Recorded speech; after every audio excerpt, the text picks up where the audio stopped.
दुष्काळी जिल्हा अशी ओळख असलेल्या बीड जिल्ह्यातही यंदा चक्क अतिवृष्टी झाली आणि होत्याचं पुरतं नाही झालं।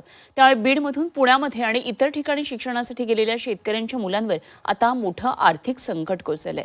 महेश मते या विद्यार्थ्याला देखील आता पुढचं शिक्षण कसं होणार याची मोठी चिंता लागली आहे आणि त्यामुळे महेश मतेला सढळ हातानं आर्थिक मदत देण्याची त्यासाठी झी24 तासनं पुढाकार घेत फक्त लढ म्हणा ही मोहीम सुरू केली आहे।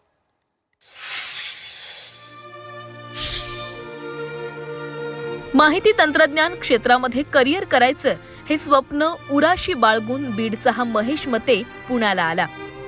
पुण्यातील एसपी कॉलेजमध्ये तो कम्प्युटर सायन्सचं शिक्षण घेतोय। पोटाला चिमटा काढून पालक महेशच्या शिक्षणाचा खर्च भागवत होते, मात्र पुरानं होत्याचं नव्हतं केलं।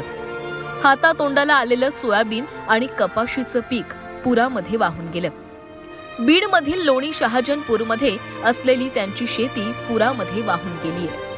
माझी कॉलेजची फीसच आहे 48,000 रुपये आणि वार्षिक उत्पन्न 50 ते 60,000 रुपये आणि त्यातले त्यात आतापर्यंत कष्ट केलेलं जे मेहनत केलेली होती वडिलांनी तो आतापर्यंत सगळी हिसकावून घेतलेली, सगळं जेवढं होतं तेवढं वाया गेलेलं आहे, पिकच नाही राहिलेलं पूर्ण। शिक्षणाचा खर्च कसा भागवायचा असा प्रश्न आता महेश मतेला पडलाय। त्यामुळे त्याचं पुढील शिक्षण सुरू ठेवण्यासाठी गरज आहे आर्थिक आधाराची। तुम्हीही महेशला थेट त्याच्या बँक खात्यावर मदत करू शकता।